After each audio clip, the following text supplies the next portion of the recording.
ನಾನು ಕೇಳ್ತೀನಿ ದೇವೇಗೌಡರಿಗೆ, ನೀವು 2019 ಲೋಕಸಭಾ ಚುನಾವಣೆಯಲ್ಲಿ ಏನ್ ಹೇಳಿದ್ರಿ? ನರೇಂದ್ರ ಮೋದಿಯವರು ಮತ್ತೆ ಪ್ರಧಾನಮಂತ್ರಿ ಆಗ್ಬಿಟ್ರೆ ಈ ದೇಶನೇ ಬಿಟ್ಬಿಡ್ತೀನಿ ಅಂತ ಹೇಳಿದ್ರು. ಈ ದೇಶನೇ ಬಿಟ್ಬಿಡ್ತೀನಿ ಅಂತ ಹೇಳಿದ್ರು. ದೇಶ ಬಿಟ್ರ? ದೇಶ ಬಿಟ್ಟು ಹೋದ್ರ?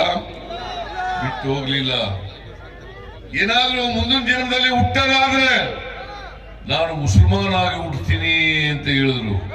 ಯಾಕಂತಂದ್ರೆ ಬಿಜೆಪಿ ಒಂದು ಕೋಮುವಾದಿ ಪಕ್ಷ. ಇನ್ನೊಂದು ಮಾತು ಹೇಳಿದ್ರು, ಕಳೆದ ಲೋಕಸಭಾ ಚುನಾವಣೆಯಲ್ಲಿ ನಾನು ರಾಹುಲ್ ಗಾಂಧಿ ಅವರು ಹೋಗಿದ್ದು ಹಾಸನಕ್ಕೆ. ರಾಹುಲ್ ಗಾಂಧಿ ಅವರು ಭಾಷಣ ಮಾಡ್ತಾ ಹೇಳಿದ್ರು, ಜೆಡಿಎಸ್ ಬಿಜೆಪಿಯ ಬಿ ಟೀಮ್. ಏನ್ ದೇವೇಗೌಡರು ಕೆಂಡ ಮಂಡಲವಾಗ್ಬಿಟ್ರು ಬಿ ಟೀಮ್ ಅಂತ ಹೇಳೋದಕ್ಕೆ. ಇವತ್ತು ಅವ್ರ ಜೊತೆ ಸೇರ್ಕೊಂಡಿದ್ದೀರಲ್ಲ, ಮೈತ್ರಿ ಮಾಡ್ಕೊಂಡಿದ್ದೀರಲ್ಲ ದೇವೇಗೌಡ್ರೆ, ನಾಚಿಕೆ ಆಗಲ್ಲ ನಿಮಗೆ ಅಂತಕ್ಕಂಥ ಪ್ರಶ್ನೆಯನ್ನ ಕೇಳಿದ್ರು.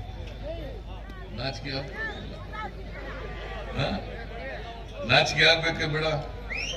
ಇಲ್ಲಿ ಬಂದು ಸೋಮಣ್ಣನ ಪರವಾಗಿ ಭಾಷಣ ಮಾಡ್ತಾರೆ. ಹೋದ್ ಸಾರಿ